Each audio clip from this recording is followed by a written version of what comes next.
These are the ready meals that I filled my freezer with for November. If you don't follow me, I'm Amy, and I fill my freezer with food so I don't have to be in the kitchen every day thinking about dinner and what we're going to have. But I already have a stash in there, and this is what I've added.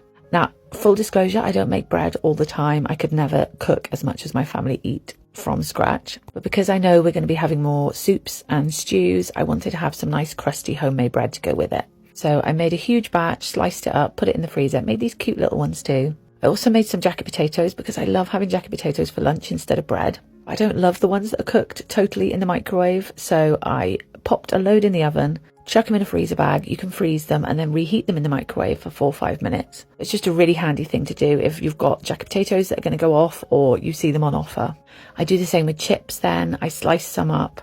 Ideally, you want to be part cooking any vegetables that you're going to be freezing because that will stop the enzyme activity, which is what is going to cause them to spoil or discolour. So you can either parboil your chips or you can par-bake them and then freeze them and just take them out as you need them. And always cook potatoes from frozen. And make sure the oven is hot and the oil is hot when you're adding them to the oven. It will give you that nice crisp on the outside.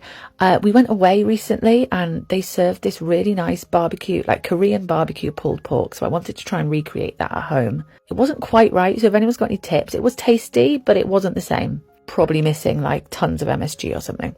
I had some chicken breasts, so I made my chicken pie that I normally make. I just make a white sauce and I just add what other veggies I've got. This one I topped with sweet potato and mashed potato, and I put it in borosilicate glass so that I can cook it straight from the the freezer to the oven. I've already done this voiceover once and TikTok deleted it, so that's why I'm like muddling my words. If you use the right container, you can put it straight from the freezer to the oven without it shattering. I made a beef stew. Actually bought this beef and then got it home and realised it was a day out of date, but it didn't smell, so I used it anyway.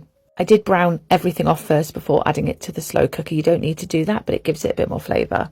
And then I'll serve this with the mashed potato, the jacket potatoes, bread, anything like that. It's just a quick evening meal.